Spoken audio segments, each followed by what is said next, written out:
இனி அப்படி சொல்லாதீங்க, வருத்தத்தோடு சொன்ன தமன்னா. சர்ச்சையை கிளப்பும் தமன்னாவின் இன்டர்வியூ. பேசியது என்ன, நடந்தது என்ன, விரிவாக பார்க்கலாம் வாங்க. தமிழ்நாட்டுல எல்லாமே சேஞ்ச் ஆயிடுச்சு. உங்க நகையையும் சேஞ்ச் பண்ணுங்க. உங்க பழைய நகைக்கு கிராமுக்கு 150 ரூபாய் கூடுதலா வாங்கி புது நகை எடுத்துக்கோங்க. அதே கம்மி சேதாரம் தான் உங்க லலிதால மட்டும்தான். ஆச்சி மசாலா. எந்த சமையலும் ருசி தேடும் ரகசியம் 20 ரூபாய்.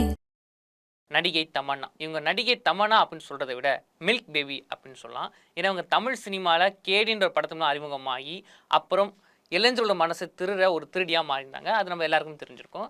இவங்க வந்து ஒரு இன்டர்வியூ ஒன்று கொடுத்துருக்காங்க. அந்த இன்டர்வியூவில் வந்து சர்ச்சைக்குரிய விதமாக வந்து ஒரு கருத்தை வந்து தெரிவிச்சிருக்காங்க. அது சில பேர் வந்து என்னங்க அவங்க சொல்கிறது சரிதாங்க, அதில் என்ன தப்பு இருக்குது அப்படின்னும், ஒரு சில பேர் என்ன இருந்தாலும் ஒரு நடிகை இப்படிலாம் சொல்லக்கூடாதுங்க, அதனால் 1000 விமர்சனங்கள் இருக்க தாங்க செய்யும் அப்படின்னு சொல்லியிருக்காங்க. சரி, அதில் என்ன சொல்லியிருக்காங்க அப்படின்னு பார்த்தீங்கன்னா, தமிழ் சினிமா மட்டும் இல்லாமல் இந்திய சினிமாவில் வந்து நிறைய ஜேர்னர் படங்கள் இருக்குது. காமெடியாக இருக்கும், காதலாக இருக்கும், த்ரில்லராக இருக்கும். இப்படி எல்லா ஜேர்னர்லேயும் படங்கள் வெளிவந்திருந்தாலும் அந்த படத்தில் ஒரு சில சாங்கு வரும். அந்த சாங் அந்த படத்துக்கு சம்மந்தம் இல்லாமல் இருக்கும். ஆனால் அந்த சீனுக்கு ஆப்டாக இருக்கும். அதுதான் குத்து பாட்டு அப்படின்னு சொல்லுவாங்க.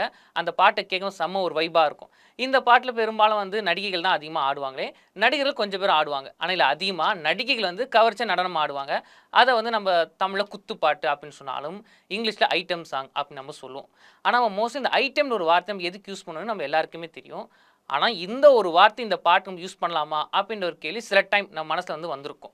ஆனால் இதே கேள்வியை தான் தமன்னா அவர்கள் வந்து ஒரு இன்டர்வியூலையும் கேட்டிருக்காங்க. அந்த இன்டர்வியூவில் அவங்க என்ன சொல்லியிருக்காங்கன்னா, தென்னிந்திய சினிமா பொறுத்த வரைக்கும் தென்னிந்திய நடிகைகளை வந்து ஒரு வணிக பொருளாக தான் பார்க்குறாங்களே. இப்போ வரைக்குமே சரி, இந்த தென்னிந்திய மார்க்கெட் வந்து இன்னும் நடிகைகளை பார்க்கின்ற பார்வையும் சரி, அவங்கள பயன்படுத்துகிற விதமும் சரி இன்னும் மாறவே இல்லை. நிறைய ஆண்கள் நடிகைகள் வந்து ஒரு கவர்ச்சி பொருளாக தான் பார்க்குறாங்க. அதனால தான் நடிகைகள் பெரும்பாலும் வந்து இன்னும் மேலே வராமல் இருக்காங்க அப்படின்ற ஒரு கருத்தை முன் வச்சு சொல்லியிருக்காங்க. அவங்க இன்னொரு கருத்தையும் சொன்னாங்க. என்னென்னா, அதை நான் முதல்ல சொன்ன இந்த ஐட்டம் சாங் அதை பற்றி தான் சொல்லியிருக்காங்க.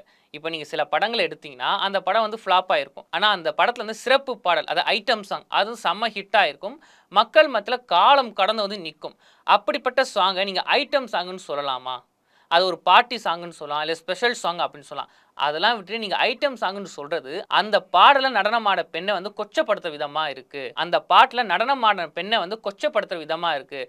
சும்மா ஒரு சாங்கில் வந்து எந்த ஒரு நடிகையும் சாதனம் வந்து ஆடிட முடியாது. அது நிறைய எஃபெக்ட் போகணும், அது நிறைய விஷயங்கள் தியாகம் பண்ணணும். அப்படி உழைப்பை வந்து போட்டால் மட்டும்தான் அந்த குத்து பாட்டு வந்து செம்ம ஹிட் ஆகும்.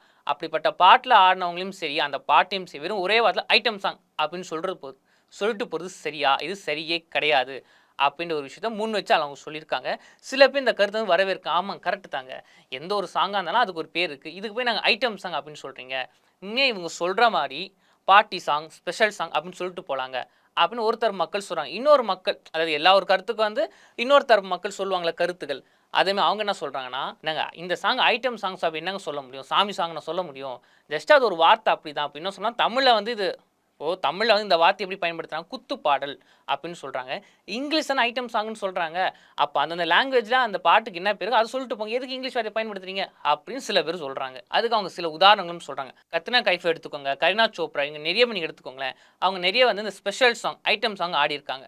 அந்த படங்கள் சில நேரங்கள் ஃப்ளாப் ஆயிருக்கு. ஆனால் அந்த சாங் இன்னும் மக்கள் மத்தியில் நின்று பேசுது. அப்போ அப்படிப்பட்ட சாங்கையும் சரி, அதில் ஆடும் நடிகைகளையும் சரி, இந்த ஐட்டம் நடிகை ஐட்டம் சாங்னா சொல்லாமல் இந்த ஸ்பெஷல் சாங்னு சொல்லி பழங்க. இப்படிலாம் சொன்னால் மட்டும்தான் அந்த பாட்டில் டான்ஸ் ஆடுறவங்களுக்கு வந்து ஒரு அங்கீகாரம் கிடைக்கும். இதனால தான் நிறைய நடிகைகள் வந்து இந்த மாதிரி சாங் இல்லை வேணாங்க, நான் வந்து ஆட மாட்டேன், எனக்குன்னு வந்து ஒரு தனி பேர் இருக்குது, இந்த பாட்டில் ஆடினா என் பேர் கெட்டு போயிடும்னு சொல்லி சினிமாவில் வருகின்ற ஒரு சில பாடல்களை தவிர்க்கிறாங்க. இதெல்லாம் ரொம்ப கொடுமையான விஷயங்க. இந்த நிலைமை மாறணும் அப்படின்னா மக்களும் சரி, சினிமா இண்டஸ்ட்ரியும் சரி, நடிகைகளை வந்து வெறும் ஒரு வணிக பொருளாக மட்டும் பார்க்குறத விட்டுட்டு அவங்களையும் உணர்ச்சியும் நடிகைகளாக பாருங்கள்.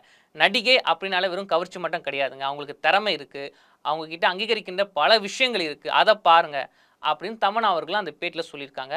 இப்படி அவங்க சொன்ன விஷயம் வந்து சில தரப்பு மக்களால் வந்து கான்ட்ரவர்சியாக பார்க்கப்பட்டாலும் நிறைய மக்கள் வந்து உண்மையாக அவங்க சொல்கிறது சரிதாங்க அப்படின்னு கிரீன் சிக்னலும் கொடுத்திருக்காங்க. தமிழ்நாட்டுல எல்லாமே சேஞ்ச் ஆயிடுச்சு. உங்க நகையையும் சேஞ்ச் பண்ணுங்க. உங்க பழைய நகைக்கு கிராமுக்கு 150 ரூபாய் கூடுதலா வாங்கி புது நகை எடுத்துக்கோங்க. அதே கம்மி சேதாரம் தான் உங்க லலிதால மட்டும்தான். ஆச்சி மசாலா. எந்த சமையலும் ருசி தேடும் ரகசியம் 20 ரூபாய்.